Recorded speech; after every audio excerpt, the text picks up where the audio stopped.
Olá, torcida Coxa Branca, estamos aqui na gravação de mais um programa Pode Povão, é o nosso terceiro programa e hoje temos aqui na mesa o Luiz Bettenhausen que nos acompanha, o Daniel, que também é do nosso grupo, e o nosso querido Espeto, conhecido como Espeto, um Coxa Branca de 4 costados, que hoje é conselheiro vitalício, começou na torcida organizada Mancha Verde, esteve no Maracanã, foi dirigente do Curitiba como um dos vice-presidentes na gestão 2002 a 2007 e atualmente é conselheiro vitalício. E nós vamos conversar com o Espeto sobre questões que envolvem o Conselho Deliberativo. Como todo mundo sabe, o nosso foco aqui é debater fora das 4 linhas, deixar o time um pouco de lado e focar em outras coisas que é importante o nosso torcedor saber.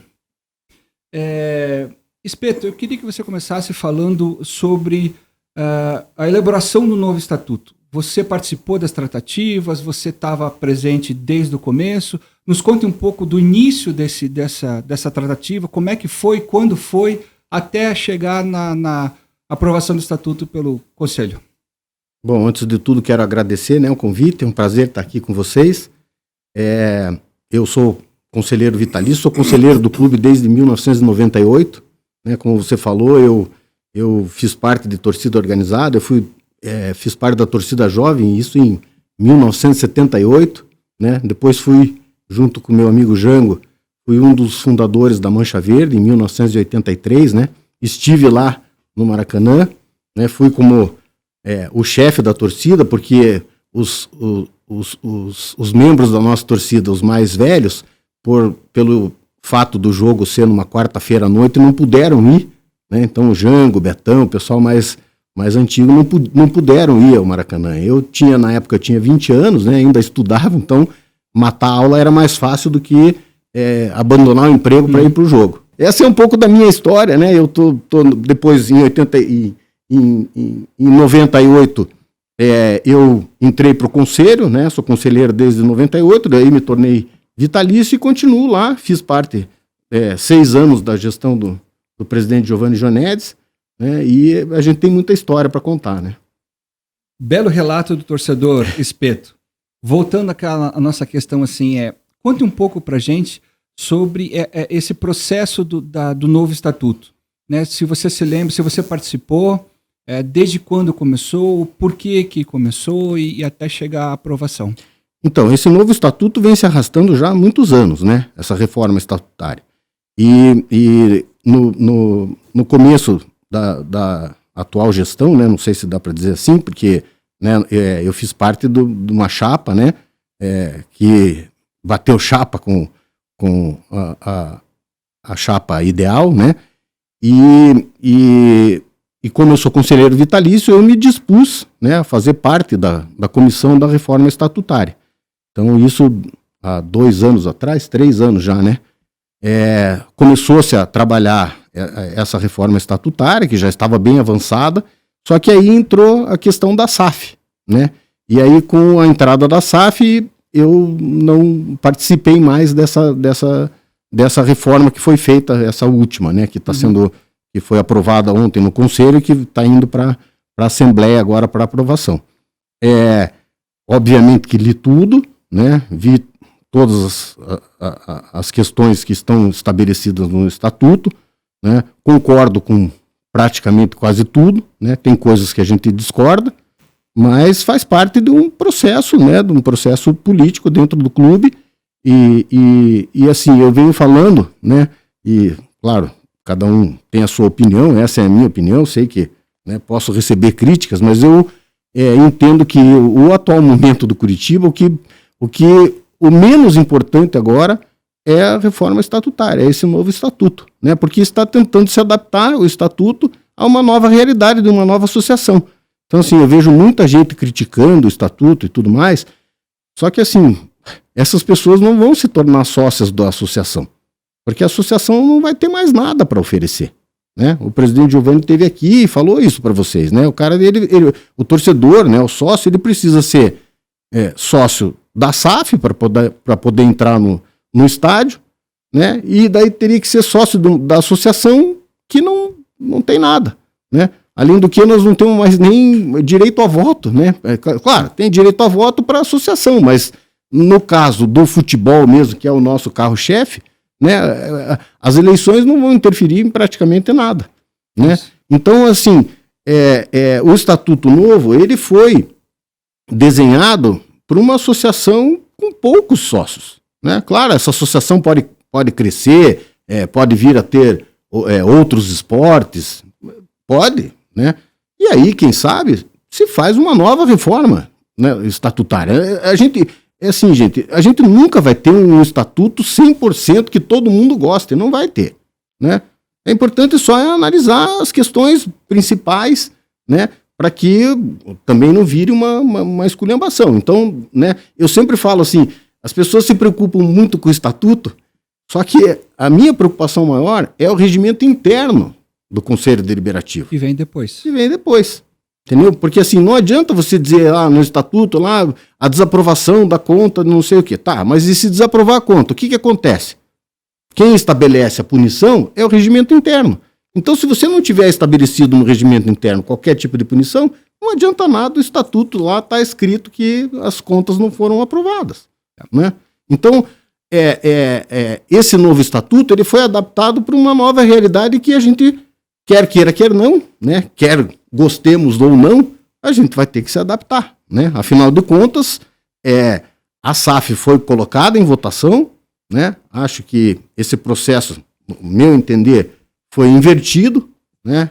Primeiro fizeram uma votação para os sócios e depois levaram para o conselho, né? E isso eu acredito que foi um problema, e hoje muito se criticam os conselheiros porque não viram as cláusulas do contrato, seja lá o que for, mas o que acontece é que 96% dos nossos sócios aprovaram a SAF, né? Então isso, quer queira, quer não, gera uma pressão, principalmente nos conselheiros mais novos, na função de aprovar uma coisa que os sócios querem, né? Então na minha opinião, né, deveria ter sido feito o processo inverso, né? Primeiro faz conselho, faz tudo bonitinho, depois leva para ver se os sócios querem aprovar aquilo ou não, né? Mas aí é o que eu tenho falado, gente. Agora não adianta mais a gente ficar, né, chorando leite derramado. Eu acho que a gente precisa buscar soluções para os nossos problemas. Claro. Você tocou nesse contrato da SAF, você teve acesso ao contrato? Você leu? Então, eu não li, porque, primeiro, eu não sou advogado, né? Mas tive acesso, né? O Conselho Deliberativo fez várias reuniões, então as dúvidas que eu tinha, eu fiz os questionamentos pessoalmente. Agora, dizer que eu me debrucei, que eu fiquei lá olhando cláusula por... Não, a mim não me cabia, porque, primeiro, não entendo, não sou advogado, né? Sou engenheiro. Eu sempre falo que para engenheiro 2 mais 2 é sempre 4, né? Diferente de advogado, que sempre tem uma brecha aqui, uma brecha lá, né? Então, assim, eu não posso dizer que os meus questionamentos não foram respondidos, né? Então isso eu não posso afirmar. Agora, quem acha que, né, não teve acesso, ou que o acesso foi restritivo porque tinha horário, porque tinha que, né, não podia estar com o telefone celular, era 2 horas só, aí eu acho que cada um daí tem que buscar os seus direitos, né? Cobrar, né, do conselho isso. Eu não posso falar isso porque eu, né, estive lá e falo aqui abertamente, eu votei a favor da SAF, né? Só que eu acho que nós compramos um sonho, né? E na verdade nós recebemos um pão velho, né?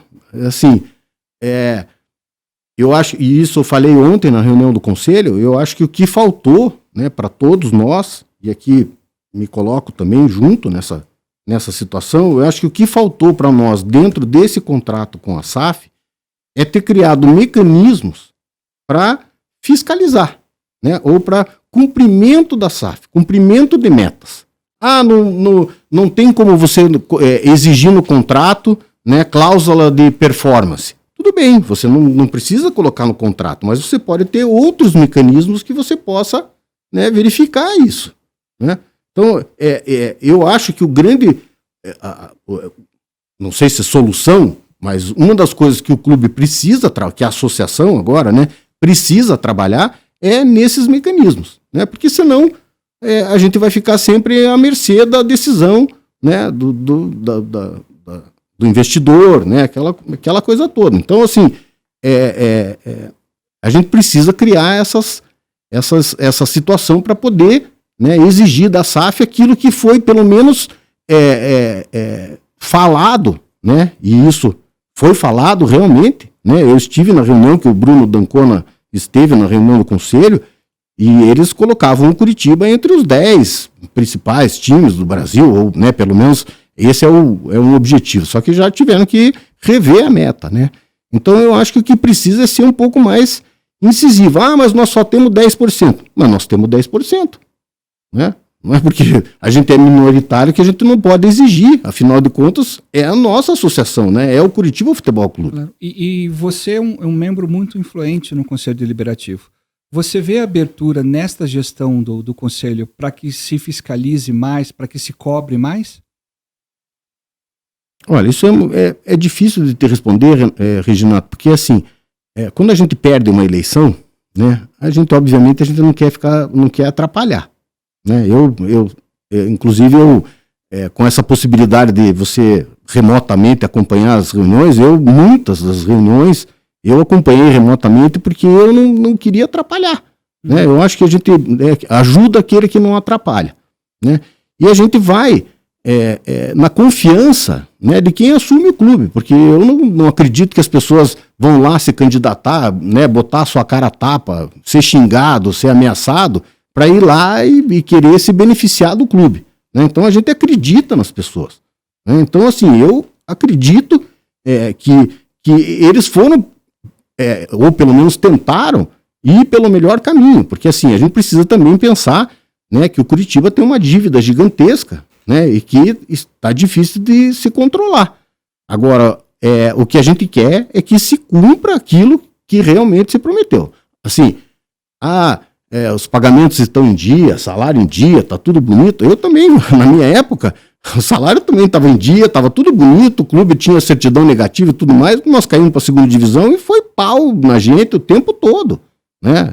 Ameaça, muito maior do que é hoje, né? Então, ontem eu ainda até comentei no conselho lá, o pessoal, a gente recebe críticas e tudo mais. Falei, gente, vocês estão aí porque vocês querem, né? Ninguém pediu para vocês se candidatarem a ser presidente ou ser vice-presidente.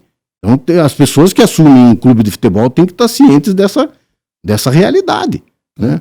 Queria só aproveitar, Espírito, assim, primeiro agradecer pela presença. Eu creio que eu fui um dos maiores críticos da gestão sua com o presidente Jonedes, né? Já percebi com o tempo que cometi alguns erros de avaliação do cenário como um todo, mas eu acredito que naquele tempo a cobrança era muito mais forte desses segmentos digamos assim, de mídia não oficial. Então eu acho que era mais complexo e mais complicado, me parece, não sei qual que é a tua opinião. Gostaria de ouvir um pouquinho de você sobre isso e também gostaria de voltar um pouquinho na situação da reforma estatutária no seguinte ponto.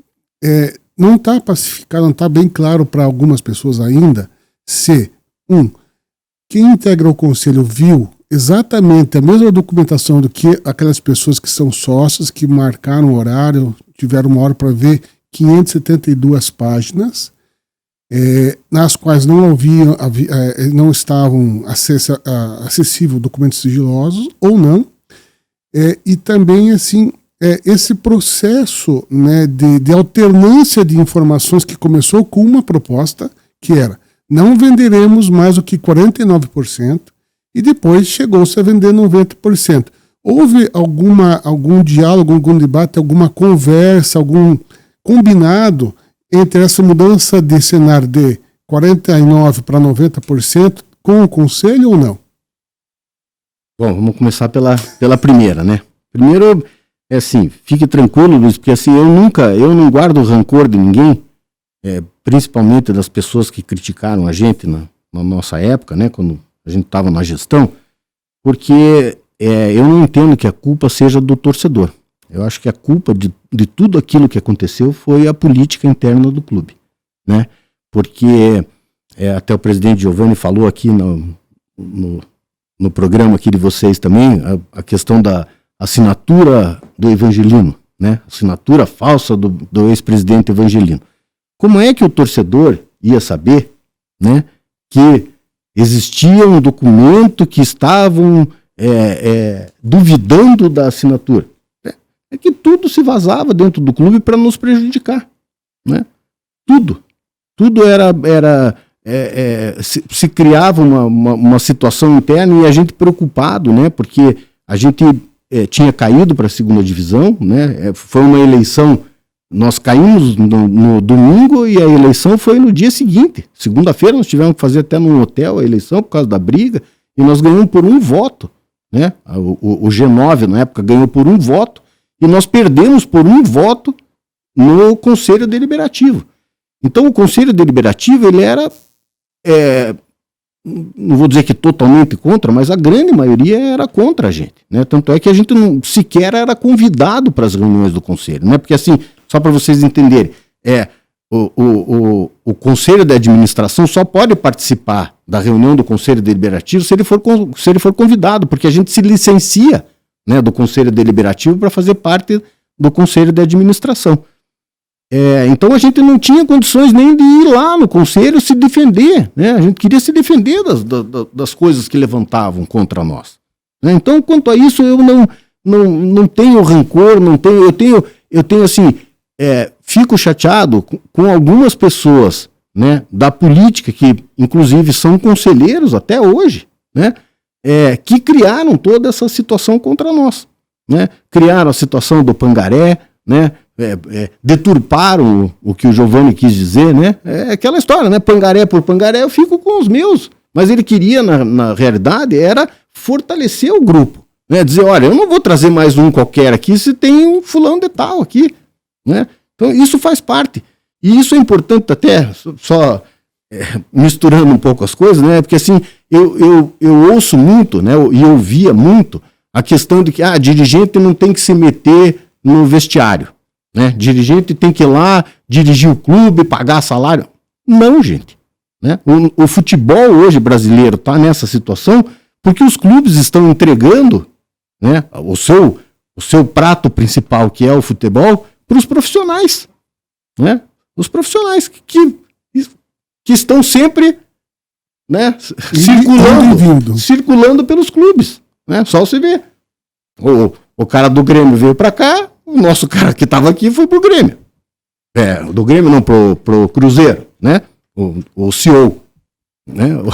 Então, assim, o nosso CEO aqui foi pro Botafogo, depois foi pro nosso rival aqui, aí agora foi demitido, né? Então, assim, eu, na minha concepção, e volto a frisar aqui, ninguém precisa concordar comigo, é a minha opinião, né? Eu não vejo evolução no futebol se não tiver um dirigente próximo a esse profissional. Porque você só consegue discutir as questões do futebol com esse profissional se você estiver acompanhando lá o dia a dia. Então, assim, eu sempre tenho uma discussão interna lá no conselho, porque sempre quando o time tá mal, né, não agora com o negócio da SAF, mas antigamente, sempre quando o time estava mal, convoca o coordenador de futebol para dar explicações aqui no conselho. O cara ia lá, eles são muito bem preparados, eles são profissionais do futebol, né? Tem um discurso bonito. Então eles iam lá, falavam, e saíam aplaudidos. 15 dias depois eram demitidos, né? Porque mas ninguém vai perguntar nada. Para você perguntar alguma coisa, você tem que viver o dia a dia lá, né? O Giovanni falou aqui para vocês do nosso goleiro, né? Do Pardal na época, né? Por que nós falhamos na época? Porque a gente não acompanha. Porque assim, os goleiros, eles treinam separado no CT. A gente acompanha o time ali, o treinamento deles, e a gente não acompanhava na época. E nós somos na onda do profissional, né? E a gente tinha dinheiro para contratar outro goleiro. Só que daí nós somos na confiança de que o profissional, não, fiquem tranquilos que os goleiros que tem aqui são bons. E aí a gente se arrebentou. Não que seja só o goleiro, né? Eu sempre falo assim, que não existe um único motivo para você ser campeão e nem um único motivo para você cair para a segunda divisão. São várias questões. E por isso que eu falo sempre, A responsabilidade é desde o porteiro até o presidente do clube, né? Todos são responsáveis, tanto pelos títulos como pelas tristezas também. Você citou agora a queda em 2005. Você acha que a ida para a Libertadores, sem estar com um clube fortalecido financeiramente, prejudicou o andamento, os anos seguintes? Acho que a gente não estava preparado, né? Foi uma alegria a gente ir para a Libertadores, mas a gente não estava preparado, né? Eu até comentei com vocês aqui, só ver o Fluminense, né? O Fluminense foi campeão da Libertadores e está aí penando aí nas últimas posições aí do Campeonato Brasileiro. Porque a Libertadores, ela exige, né, um investimento maior, né, uma logística maior, então assim, exige muita coisa, né?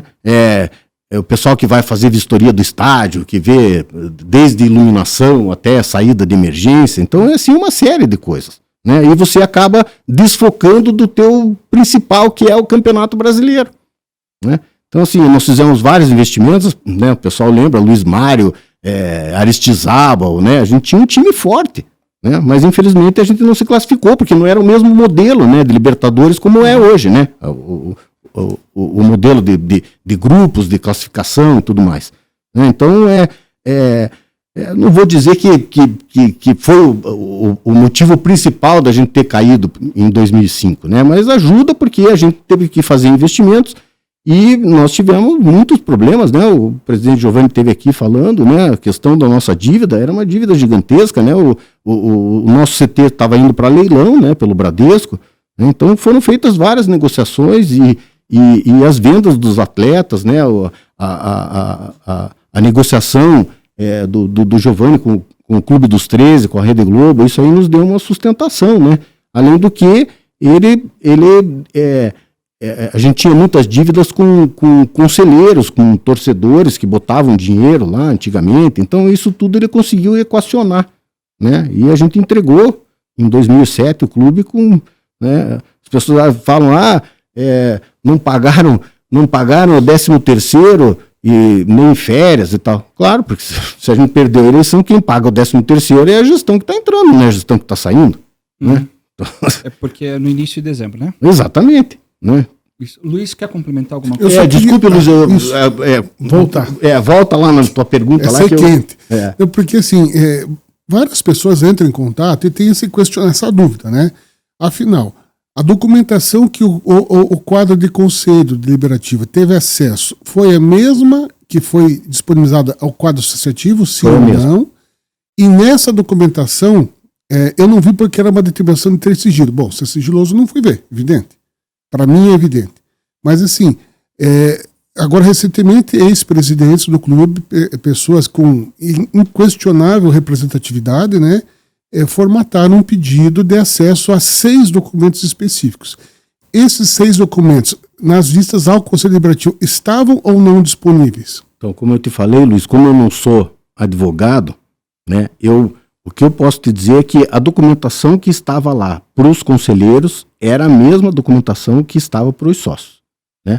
A diferença que nós tivemos com relação aos conselhos, aos sócios, é que nós tivemos algumas reuniões, né, onde a gente podia se manifestar e perguntar algumas questões depois de uma apresentação feita pelo pessoal da SAF, né, a gente tinha condições de questionar diferente, acho que dos sócios, né, porque os sócios só tinham o acesso. A opção do acesso, e eu tudo que eu tinha de dúvidas, eu retirei nessas reuniões. Então, como eu falo para você, eu não sentei lá, não folhei, né, cada página do contrato, né? Agora, o que me estranha, né, é que um dos signatários, um dos ex-presidentes que assinam esse documento, né, é um dos investidores, né, e tem um representante lá na SAF, tem um funcionário que é representante dele lá na SAF. Então, se ele assina esse documento dizendo que não teve acesso, né, isso é pelo menos estranho, né? E isso eu comentei ontem na reunião. E eu falei, olha, o que mais me preocupou nessa história toda não é nem essa questão de ter acesso ao contrato, não. O que mais me preocupou foi o ofício a mesa do Conselho Deliberativo, né, agora é a associação, não dá nem para falar, junto com o ex-presidente Wilson Ribeiro de Andrade, assinaram um ofício ao Bruno Dancona, ao Tricorp, cobrando as coisas, né? Então, assim, gente, você fazer um ofício, é a mesma coisa que eu faço parte de uma empresa, daí eu vou oficiar o meu, né, para perguntar as coisas, né? Eu acho que isso causa pelo menos um estranhamento. Estranheza. Né? É uma estranheza, né? Porque na realidade a gente, o pessoal está fazendo um ofício para cobrar, olha, a gente não colocou lá a cláusula de performance, mas lembrem do que vocês prometeram. Né? Isso dá a nítida impressão de que a associação ela está, né, apartada da SAF. Desvinculada totalmente. Desvinculada. Né? E assim, a impressão que me dá é que a SAF não dá ouvidos para a associação. Né? Isso é que me preocupa mais. Espeto, na esteira da pergunta do Luiz, que ele fez antes para você, existiu durante esse processo de constituição da SAF e depois venda da SAF, inicialmente um discurso da diretoria de que não se venderia mais de 49% das ações. Dessa maneira, o clube ficaria como o principal acionista, que é um modelo que a gente vê muito no futebol alemão. E que já era o nosso modelo do Curitiba Futebol S.A. lá em 2002, 2003, acho que foi quando foi criada o Curitiba S.A. Sim, esse modelo é muito elogiado no futebol alemão justamente por isso, porque o clube não perde o comando, né? Existiu alguma discussão nesse processo de constituição e venda para mudança? Porque daí, no final das contas, o Curitiba acabou vendendo 90% da SAF. E aproveitando, existiu também um modelo de constituição que o Curitiba ele não tem ele criou um fundo de investimentos e os investidores eles participam através de cotas, assim como o ex-presidente João Malucelli.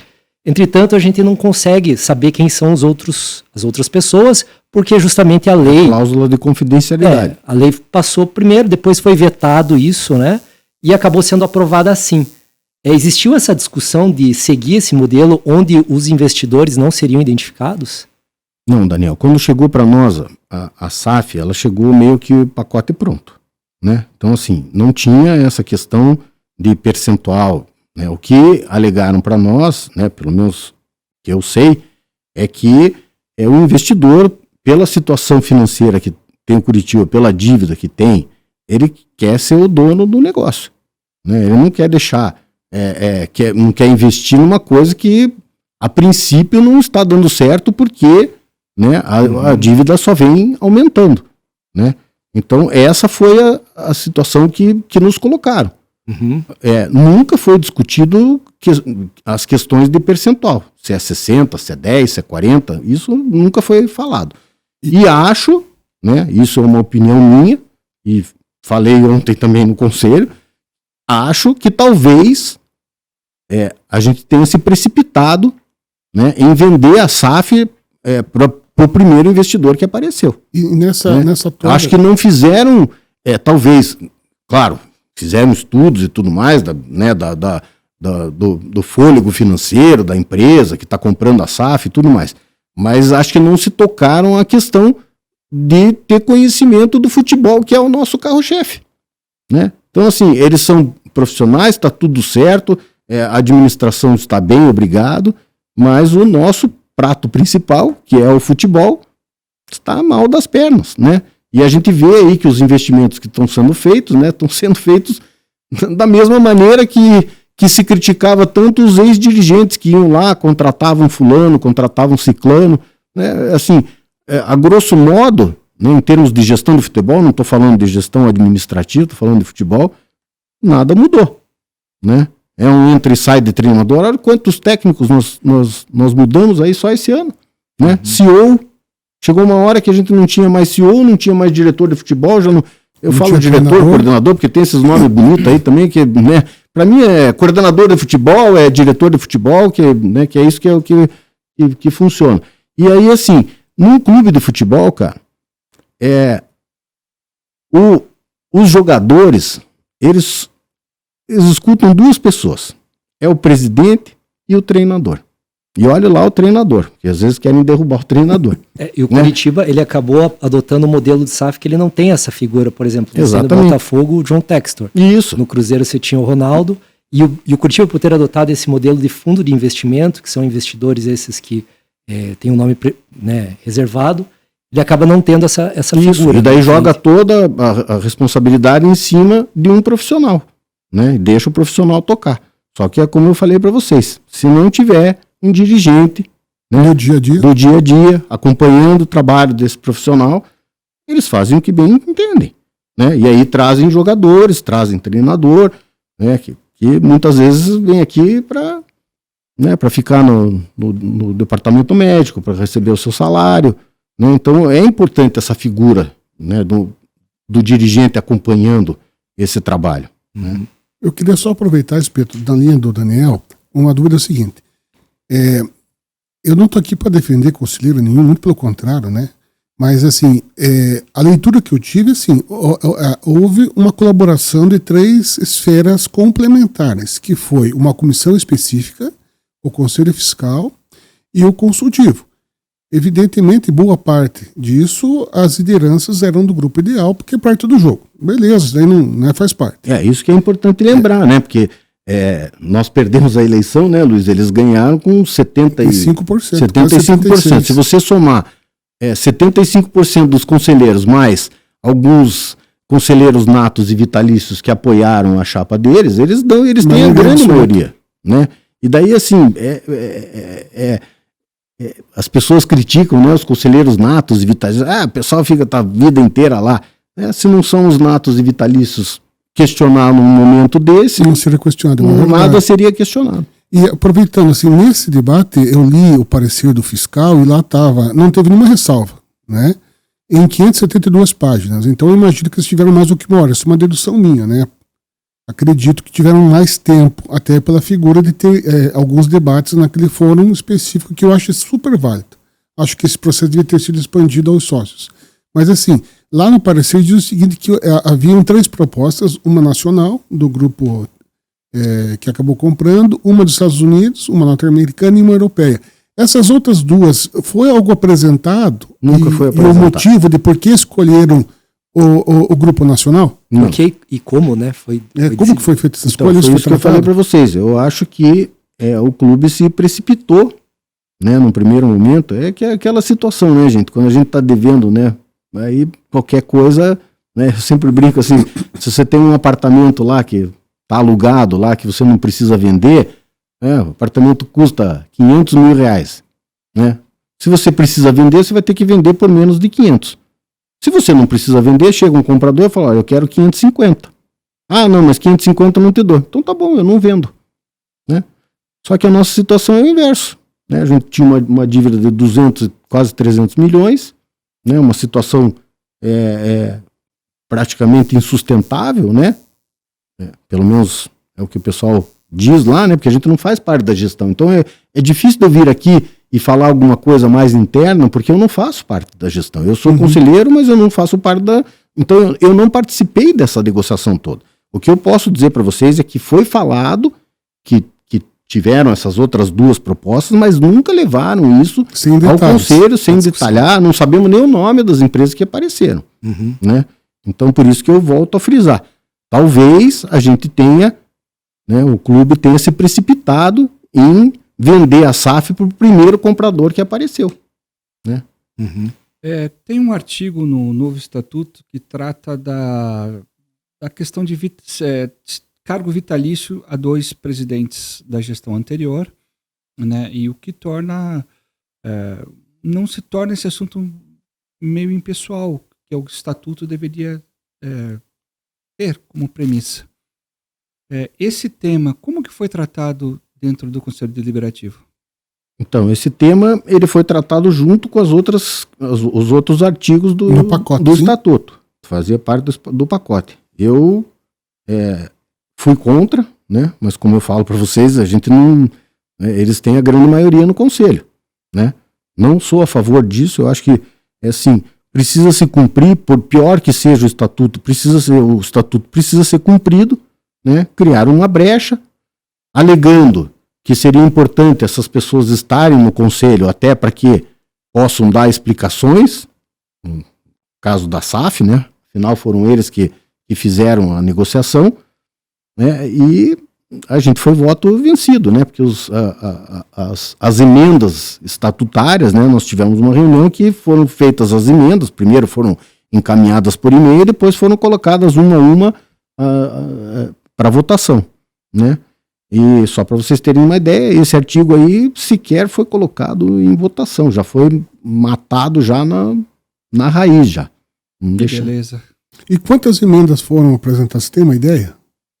Putz, olha, foi apresentado muita emenda, né? Bom, só o pessoal lá do Conselho Consultivo, né? O pessoal do Giovanni lá e tudo mais apresentaram, acho que emenda para quase todos os artigos.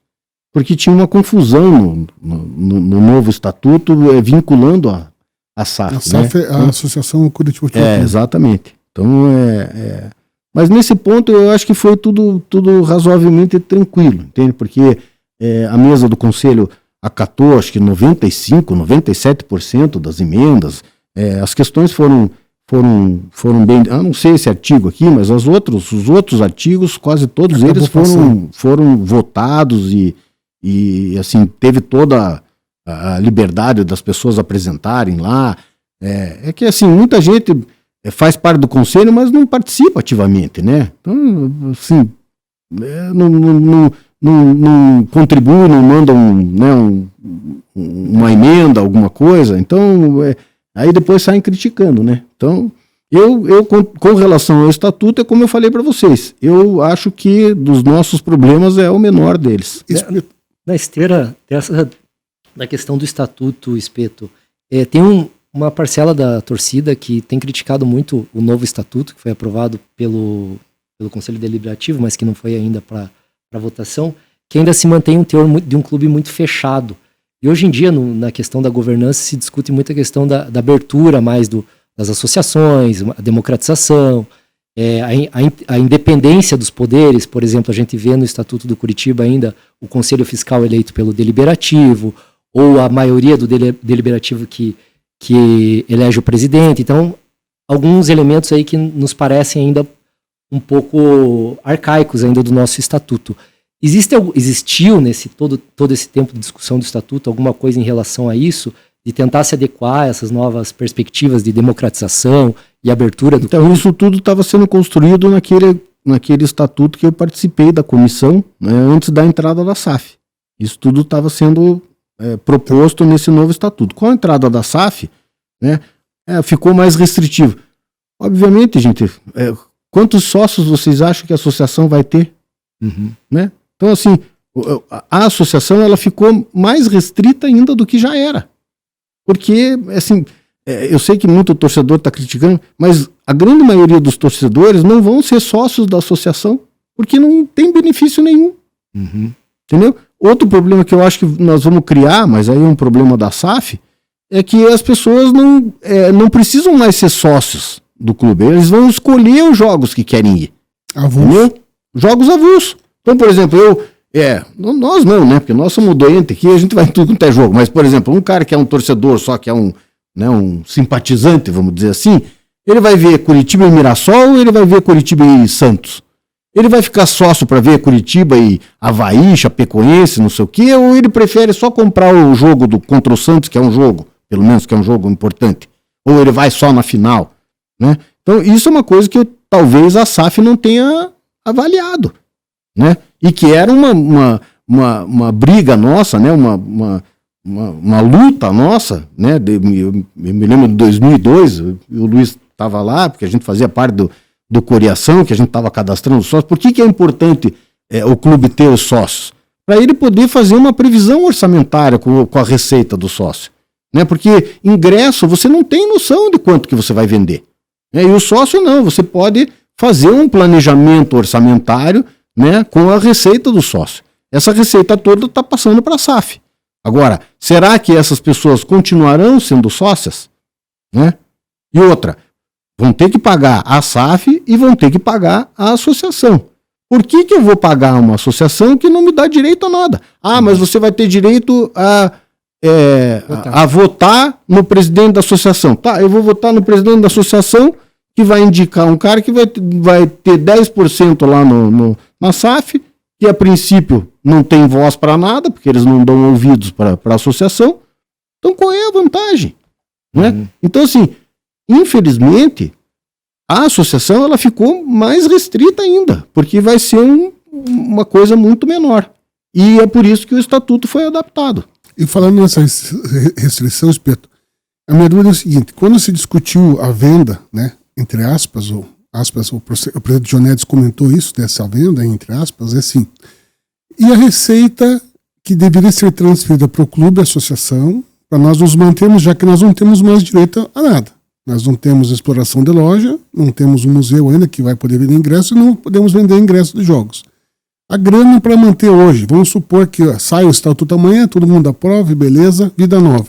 Quanto de grana o Curitiba teria o Curitiba Futebol Clube, a associação, teria para manter a sua estrutura nova, esse novo clube? Então, a associação ela recebe de royalties da SAF 40 mil por mês, para se manter, para pagar os custos e tudo mais.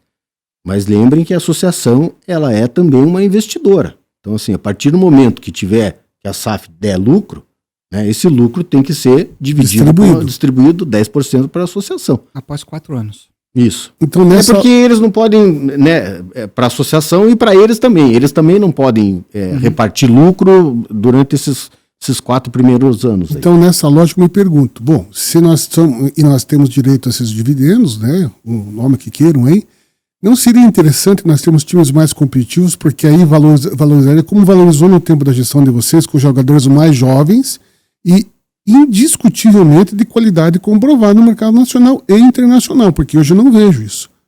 Né? Se pudéssemos voltar ao tempo e fazer um comparativo, o time que caiu em 2005 é infinitamente superior ao time que está jogando hoje. Inclusive caiu do campeonato mais disputado e nós tivemos a maior performance e assim caímos. Na verdade é assim, é que agora a gente não tem mais ingerência nenhuma no futebol, né? Ontem eu comentei, falei, olha, nós estamos, é difícil pra gente, porque as pessoas cobram da gente na rua, né, na família da gente, meu filho, né, meus irmãos, né, todos os coxa branca vivem me mandando mensagem, e assim, é difícil da gente responder, porque a gente não faz parte, né? Antes ainda, a gente como conselheiro, a gente chamava lá o presidente do conselho administrativo para ir lá falar, então a gente ficava sabendo das coisas. Agora a gente já não sabe mais de nada, né? A gente sabe das questões administrativas, né? As questões financeiras da SAF, porque a gente questiona, né? Porque eles têm que pagar a RJ, né? Que a recuperação judicial que foi formalizada, eles têm que pagar salário, então isso é o que a gente vem discutindo aí nos últimos tempos. Então, futebol mesmo, né, a gente não, difícil mesmo, a gente já não é a função do Conselho Deliberativo, né, porque muitas vezes as pessoas acham que se candidatam a ser conselheiro porque acham que vão lá e vão indicar jogador, vão falar de técnico e tal.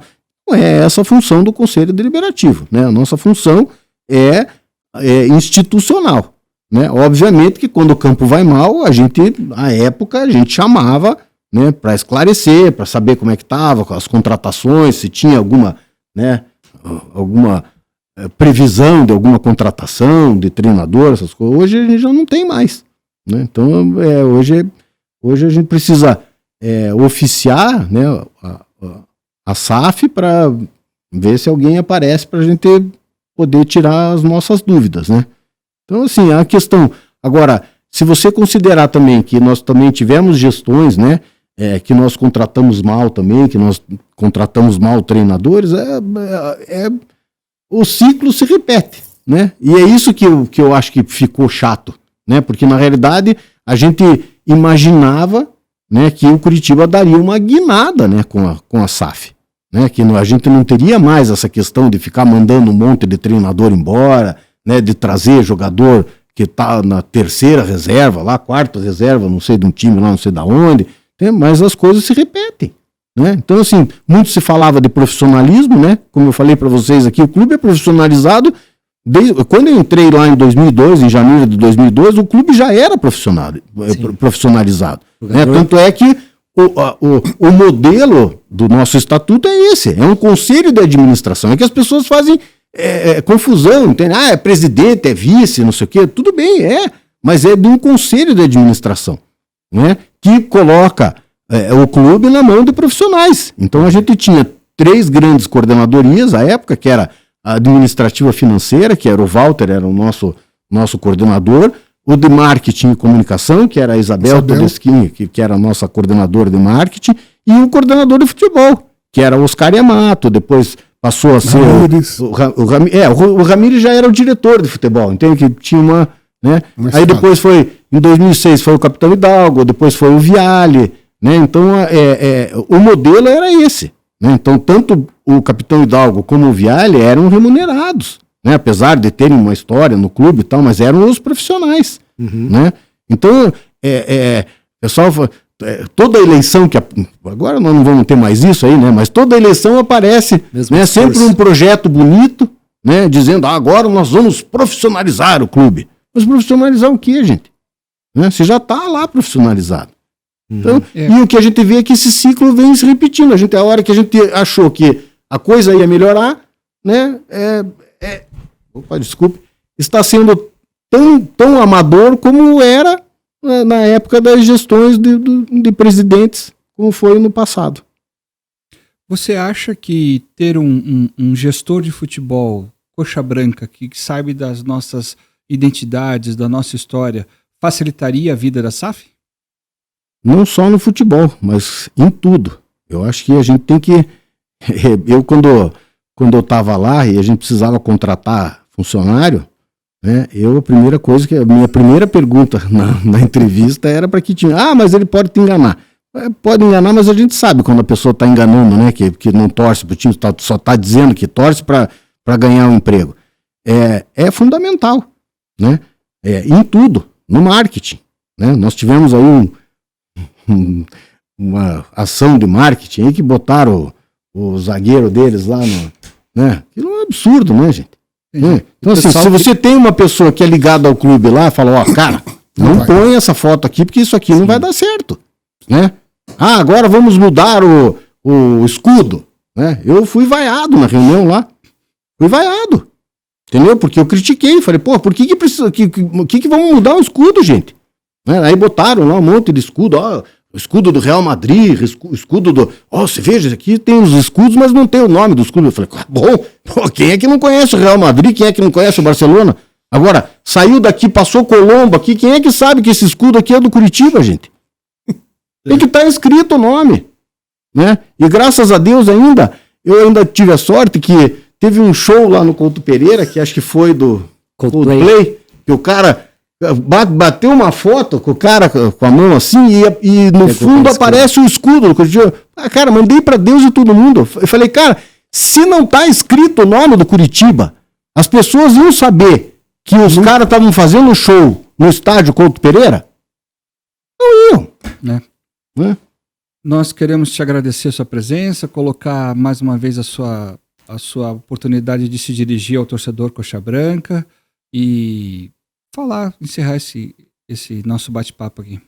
Bom, eu que agradeço, né? Acho que falei até demais aqui, mas agradeço a oportunidade, né? A gente está sempre torcendo, né, para que as coisas melhorem, a gente muda de tudo, menos de time, né? E a minha mensagem final aí pro torcedor coxa branca vamos continuar acreditando. Independente, as pessoas passam, né? As gestões passam, mas o Curitiba fica, e esse amor que a gente tem pelo nosso clube é uma coisa diferente, né? A gente percebe que a torcida coxa branca é diferente das demais, né? Por isso que é a torcida que nunca abandona, né? Nós fizemos aí... na época, em 2007, né, Luiz? 2007. Era a camisa Alma Guerreira da torcida que nunca abandona, e eu sempre falo assim, eu sempre lutei em todas as eleições que eu participei pela união de todos. E se os torcedores coxa branca verificarem na nossa história, vão ver que as nossas grandes conquistas aconteceram quando o clube esteve unido. Quando há essa divisão, quando há essa briga política, quem perde com isso tudo é o Curitiba Futebol Clube. Então, fico muito feliz que estão criando um novo movimento, né, aos moldes do nosso antigo Coriação. Deixo aqui meu recado para esse movimento, que não deixem as vaidades, né, aflorarem, que isso é o grande problema do Curitiba, são as vaidades. O coletivo? Né, no coletivo. E acho que esse é um caminho, né, ou pelo menos é uma sementinha que está se plantando, né, para que a gente construa aí um clube cada vez mais forte. Agradeço mais uma vez aí a oportunidade. Nós obrigado, lhe agradecemos. Muito obrigado.